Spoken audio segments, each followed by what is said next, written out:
सम्यक दर्शन रूपी सूर्य अभी उदित नहीं हुआ है, परंतु उसके सन्मुख हुए जीव का वर्तन अन्य मिथ्यात्वी जीवों से बहुत अलौकिक होता है। उस जीव को आत्मा के प्रेम के साथ सरलता, कषाय की मंदता, मोक्ष अभिलाषा, सच्चे देव शास्त्र गुरु के प्रति अनन्य भाव इत्यादि भाव दूसरों से अलग प्रकार के होते हैं। कषाय की उपशांतता, मात्र मोक्ष अभिलाष, भव में खेद अंतरदया, वहाँ आत्मार्थ निवास। श्रीमद् जी ने इस गाथा में आत्मार्थी जीव की दशा बताई है। उसे परिणाम में इतनी अधिक मंदता, इतनी अधिक शांतपना और इतनी अधिक गंभीरता होती है कि वह अंदर ही अंदर उतरता जाता है। कषाय का उग्रपना उसे नहीं आता। एकदम शांति और धीरजता से वह मूल मार्ग पर कदम बढ़ा रहा है। इस कारण परिणाम में चपलता बहुत कम होती है और कभी कभी हो भी जाती है, तो भी भाव की विशुद्धता द्वारा तुरंत वापस मोड़ लेता है। वह अभी व्यापार इत्यादि संबंधी कार्यों में जुड़ा हुआ होने पर भी उसके भाव दूसरे जीवों से अलग होते हैं। किसी भी बाहर के विषय में या कौतूहल में उसकी वृत्तियां उछाला नहीं मारती, एक्साइटेड नहीं होती, क्योंकि बाहर के विषयों के प्रति जो लोलुपता या तीव्रता थी वह अब चैतन्य प्रेम द्वारा अंदर के मार्ग में चढ़ने से बहुत घट गई है। संसार की या संसार के संयोगों की अभिलाषा छूटकर महा आनंद रूप मोक्ष की अभिलाषा मुख्य हो गई है। मोक्ष यानी आत्मा का संपूर्ण सुख, उसकी ही भावना रहा करती है। मोक्षमय का आश्रय लेने पर ही मोक्ष प्राप्त होता है, इस बात का उसको भली प्रकार से निर्णय है। अनंत काल बाहर के भाव किए, परंतु मुझे ज़रा भी सुख नहीं मिला। मुझे तो मेरा सच्चा सुख चाहिए, क्योंकि अपूर्व सुख मिले और अनादि का दुख कैसे मिटे, इसका ही विचार मुझे करना है। अनंत काल से भव भ्रमण में भटक भटक कर मैंने अनंत दुख भोगे हैं। अब मैं थक चुका हूँ, उकताया हुआ हूँ। अब यह दुखी संसार या इसके कारण रूप बरभाव मुझे नहीं चाहिए, परंतु मुझे तो एकमात्र सच्चा मोक्ष सुख ही चाहिए, अतीन्द्रिय सुख ही चाहिए, अनंत सुख ही चाहिए। ऐसे ऐसे अनेक प्रकार के सच्चे भाव की श्रेणी में चढ़ने पर उस मुमुक्षु जीव के वर्तन में जगत के जीवों से सहज अंतर पड़ जाता है। उस आत्म सन्मुख जीव को सबसे पहले सच्चे देव शास्त्र गुरु के प्रति अनन्य बहुमान, अनन्य भक्ति और अनन्य अर्पणता के इतने तीव्र भाव होते हैं, पूर्ण समर्पण होता है कि अन्य मिथ्या दृष्टि जीव करोड़ों की संपत्ति अर्पण करे तो भी यह जीव जैसी अर्पणता के भाव नहीं ला सकता। परम महिमावंत चैतन्य तत्व बतलाने वाले देव गुरु के प्रति उसे निशंकता आ गई है। इसलिए उनसे चैतन्य का जो उपदेश सुनने को मिलता है, वह देशना अंदर उतरते हुए ज्ञान में आर पार उतरकर अपना कार्य कर लेती है। जीवादि छह द्रव्य, नव तत्व की यथार्थता और स्वतंत्रता उस जीव के विचार में ऐसी बैठ गई है कि उसमें कहीं घोटाला उत्पन्न नहीं होता है। इसलिए एक द्रव्य को दूसरे द्रव्य के साथ मिलावट नहीं करता। प्रत्येक द्रव्य स्वतंत्र है, अपनी अमरी मर्यादा लिए हुए परिणमन हो रहा है, अपने में परिणमन कर रहा है, इसका उसे भली भांति ज्ञात है। अभी सम्यक परिणमन ना हुआ होने पर भी विचार में स्वतंत्रता भली भांति समझ में आ गई है और पर से भिन्नता के भाव की दृढ़ता बढ़ती जाती है। चैतन्य का प्रेम बढ़ता जाता है। इस प्रकार भेद ज्ञान का भाव जैसे जैसे बढ़ता जाता है, वैसे वैसे आकुलता कम होती जाती है और शांति, धीरज बढ़ते ही जाते हैं। वह ऐसा विचार करता है कि अरे, बाहर में या शरीर में मेरा चाह नहीं होता, और हो भी तो मुझे क्या, वे मुझसे अत्यंत भिन्न हैं, फिर किस लिए मुझे इनके प्रति कर्तापने का मिथ्यात्व भाव कर करके दुखी होना। अरे, मैं तो ज्ञान हूँ, ज्ञान मात्र हूँ, ज्ञानानंद स्वभावी हूँ। इस प्रकार विचार कर अकर्ता स्वभाव के सन्मुख अर्थात ज्ञाता स्वभाव के सन्मुख होने का विशेष प्रयत्न और पुरुषार्थ बढ़ाता जाता है। नव तत्व संबंधी विचार में उसे प्रत्येक तत्व का ज्ञान इतना अधिक स्पष्ट और सुदृढ़ हो गया है कि उसमें अब भूल नहीं होती। मूल 2 तत्व और बाकी के पर्याय रूप 7 तत्व, इनका यथावत ज्ञान वर्तता है। 2 तत्व यानी कि जीव और अजीव, बाकी के पर्याय रूप 7 तत्व यानी आश्रव, बंध, संवर, निजरा, मोक्ष और पुण्य और पाप, तो इनका यथावत ज्ञान वर्तता है। शुभ अशुभ भावों का किस तत्व में समावेश होता है और धर्म दिशा का किस तत्व में समावेश होता है, इसकी भिन्नता को भली भांति जानता है और अपने मूल तत्व को ज्ञान में नितार लेता है।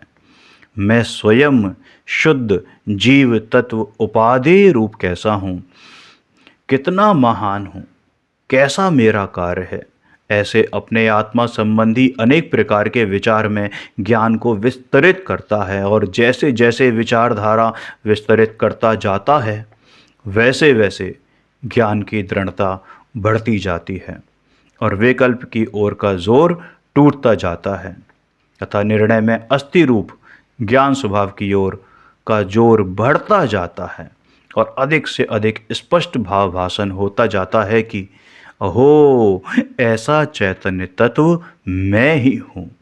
अनंत गुणों के पिंड रूप एक स्वरूप चैतन्यमय ही मैं हूँ। अरे, मैं मात्र चेतनामय ही हूँ। मेरी चेतना में आनंद इत्यादि अनंत स्वभाव समाहित होते हैं, परंतु राग आदि कोई प्रभाव उसमें समाहित नहीं होते। वे तो चेतना से सर्वथा भिन्न ही स्वरूप वाले हैं, एक स्वरूप नहीं हैं। ऐसे विचार द्वारा भेद ज्ञान की दृढ़ता होती जाती है। पहले कैसे विचार आते थे कि गुण पर्याय के विचार आते थे। मैं ऐसा नहीं, यानी मैं राग वाला नहीं, मैं शरीर वाला नहीं, मैं कर्म वाला नहीं, या भेद वाला मैं नहीं, ऐसे नास्ति के विचार आते थे। लेकिन अब वे विचार गौण होकर अस्थि भाव के विचार की ही मुख्यता वर्तती है, यानी मेरा ज्ञानानंद स्वभाव है। ऐसी गंभीर महिमा पूर्वक स्वसन्मुख होता जाता है और उस स्वभाव का साक्षात वेदन करने के लिए वह जीव ऐसा ओतप्रोत बन जाता है कि उसे कहीं भी चैन नहीं पड़ता, अन्यत्र कहीं बाहर में लक्ष्य स्थिर नहीं होता। सूक्ष्म विकल्प भी छूटते जाते हैं और ज्ञान अधिक से अधिक गंभीर होता जाता है। आत्मा के चिंतन की धुन में उपयोग ऐसा सूक्ष्म होता जाता है कि बाहर में कहीं रुचता नहीं, लेकिन अंदर सूक्ष्म विकल्प रहें, उनमें भी उसको चैन नहीं पड़ता। उनसे छूटकर अंतर के स्वभाव में एकमेक होने के लिए उपयोग बारंबार अंदर उतरना चाहता है। अरे, ऐसे ज्ञानानंद स्वभाव की अपूर्व महिमा लाकर उसके चिंतन की धुन में उस जीव को अंतर में शांति और अनाकुलता बढ़ती जाती है, निराकुलता बढ़ती जाती है। जिस प्रकार स्वर्ण की शुद्धता करने के लिए उसे अग्नि में तपाया जाता है और वह सोना ज्यों ज्यों तपता जाता है, त्यों तो उसकी शुद्धता और पीलापन इत्यादि गुण बढ़ते जाते हैं। इसी प्रकार यह जिज्ञासु जीव भी ज्ञान और राग की भिन्नता के विचार रूपी ताप में तपते तपते शुद्धता की ओर बढ़ता जाता है। अब श्रद्धा की शुद्धता होने में देर नहीं है, थोड़ी ही देर में यह श्रद्धा भी शुद्ध हो जाएगी। ऐसे विचार की और निर्णय की अपूर्व भूमिका में आने पर उस मुमुक्षु को जो बाह्य चेष्टा होती थी, वे भी शांत गंभीर और स्थिर होती जाती हैं। सम्यक दर्शन रूपी सूर्योदय से पहले स्वयं सन्मुख विचारधारा का आना वह भी बलिहारी है, और ऐसी विचारधारा के अंततः परिणाम अंतर में एकाग्र होने से आनंद के वेदन सहित सम्यक दर्शन का प्रकाश होता है। अरे धन्य है वह दशा और धन्य है वह वेदन। ऐसे अपूर्व सम्यक दर्शन होने के बाद के वर्तन और विचारधारा का क्या ही कहना। जहाँ सम्यक दर्शन रूपी सूर्य अनंत चैतन्य किरणों सहित प्रकाशित हो रहा है, उस अपूर्व दशा की अपूर्वता का वर्णन वाणी में तो कितना ही किया जा सकता है, और क्या ही किया जा सकता है। श्रीमद जी कहते हैं कि सम्यक दर्शन भी देहातीत दशा है। उसमें देह भाव छूटकर अपूर्व आत्म भाव जागृत हुआ है। अहो, ऐसी दशा जिन्हें प्रकट हुई, उनका बाह्य वर्तन भी उत्तम और ज्ञान वैराग्य संपन्न होता है। उस ज्ञानी जीव को जहाँ आत्मा के दर्शन हुए और मैं चैतन्यमय आत्मा ही हूँ, अन्य कुछ भी नहीं हूँ, ऐसा निर्विकल्प भेद ज्ञान द्वारा निर्णय किया, वहाँ उसे सर्व जीवों के प्रति समभाव रूप ऐसी दृष्टि हो गई है कि मेरी तरह जगत के सर्व जीव भी ज्ञानानंद स्वभावी भगवान आत्मा ही हैं। इस प्रकार सर्व जीवों में आत्मवत बुद्धि के कारण उसे किसी के प्रति भी राग द्वेष का अभिप्राय नहीं रहा है। इसलिए राग द्वेष अत्यंत ही मंद पड़ गए हैं और जगत के प्रति सहज उदासीन भाव आ गया है। बाह्य संयोगों की अपेक्षा कदाचित उसे बहुत निर्धनता हो, रोग आदि हो, बाहर में अपमान होता हो, फिर भी अंतर में चैतन्य के अनंत अनंत वैभव से भरपूर वह आत्मा की महत्ता स्वयं साक्षात जानता होने से उसे दीनता नहीं होती। बाह्य वस्तु की आकांक्षा की मुख्यता उसे कभी भी नहीं होती है। अरे मन में ऐसा विकल्प भी नहीं आता कि मुझे पर वस्तु मिले तो मैं सुखी होऊं। प्रति समय भेद ज्ञान धारा चालू ही होने से आत्म स्वभाव की परम गंभीर महिमा के समक्ष उसे बाहर की कोई भी वस्तु महिमावंत नहीं लगती। चैतन्य की अकशाय शांति के वेदन पूर्वक अनंतानुबंधी कषाय भाव का अभाव हो गया है। इस कारण किसी प्रसंग में कषाय भाव की तीव्रता नहीं होती। आत्म शांति की कोई अपूर्व मस्ती वर्तती है। आहा, अरे उसके साथ जगत के प्रति निष्प्रहता, सरलता, भद्रिकता, देव शास्त्र गुरु के प्रति अनन्य बहुमान, भक्ति, प्रभावना और साधर्मी जनों के प्रति परम वात्सल्यता इत्यादि भाव भी होते हैं। इस प्रकार उसे अनेक गुण बाह्य और अंतरंग रूप से खिल उठे हैं। अपनी आत्मदशा में वह निशंक है। अपने अपूर्व शांति के वेदन की जो दशा प्रकट हुई, उस दशा को अन्य जीव स्वीकार करें या ना करें, इसकी उसे अपेक्षा नहीं है, कोई कांक्षा भी नहीं है। अरे अपने को तो वह वेदन पूर्वक आराधना चल ही रही है, उसमें वह निशंक है। यह सच्चा होगा या नहीं, ऐसी शंका रूप ऐसा शक उसे उत्पन्न ही नहीं होता। भाई अनेक कार्यों में जुड़ता दिखाई देने पर भी अरे उनसे वह अलिप्त ही है। दूसरे लोग, उसके पड़ोसी उसको लिप्त समझें, आसक्त समझें, लेकिन अंदर से वो अनासक्त ही है। अज्ञानी जीवों को ऐसा लगता है कि यह धर्मी जीव सांसारिक कार्यों में जुड़ता है, क्रोध आदि करता है, लेकिन वास्तव में तो अंतरंग में राग से भिन्न पड़ी हुई उसकी चेतना बाह्य एक भी कार्य में लिप्त नहीं होती, जुड़ती नहीं है, और क्रोधादिक से भी वह भिन्न ही रहता है। स्वभाव सन्मुख तल्लीन हुई श्रद्धा, ज्ञान आदि की वीतराग परिणति बाहर के किसी भी विकल्प को या कार्य को अपने कार्य रूप से स्वीकार नहीं करती, इसलिए धर्मी उसका अकर्ता ही है।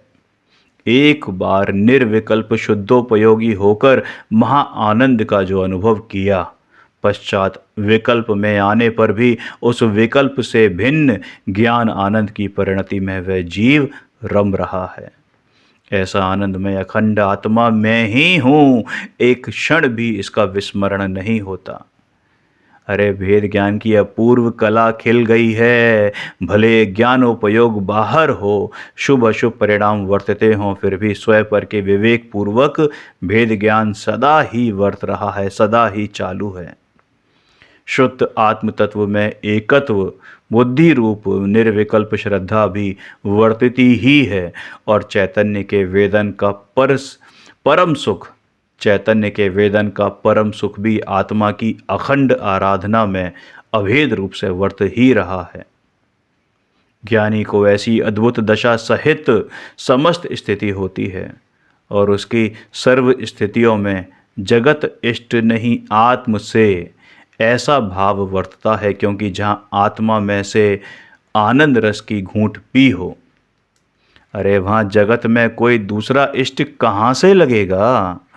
बस आत्मा की धुनी ऐसी लगी है कि अब उसमें विशेष रूप से लीन हो जाऊं, निज आत्मा ही ध्याऊं।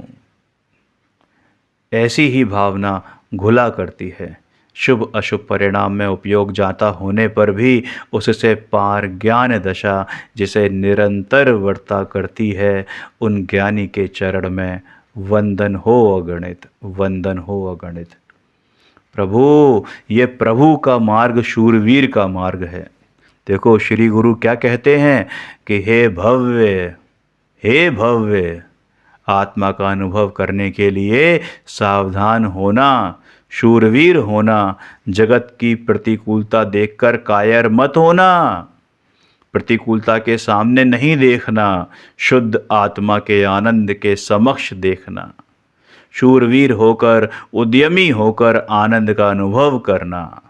अरे हरि का मार्ग है शूरों का, शूरवीरों का। वह प्रतिकूलता में या पुण्य के मिठास में कहीं नहीं अटकता, उसे अपने एक आत्मार्थ का ही कार्य है। वह भेद ज्ञान के द्वारा आत्मा को बंधन से सर्वथा प्रकार से भिन्न अनुभव करता है। ऐसा अनुभव करने का यह अपूर्व अवसर है। भाई, उसमें शांति से तेरी चेतना को अंतर में एकाग्र करके त्रिकाली चैतन्य प्रवाह रूप आत्मा में मगन कर, और राग आदि समस्त बंध भावों को चेतन से भिन्न अज्ञान रूप जान। ऐसे सर्व प्रकार से भेद ज्ञान करके तेरे एक रूप शुद्ध आत्मा को खोज। मोक्ष को साधने का यह स्वर्णिम अवसर है, स्वर्णिम अवसर है।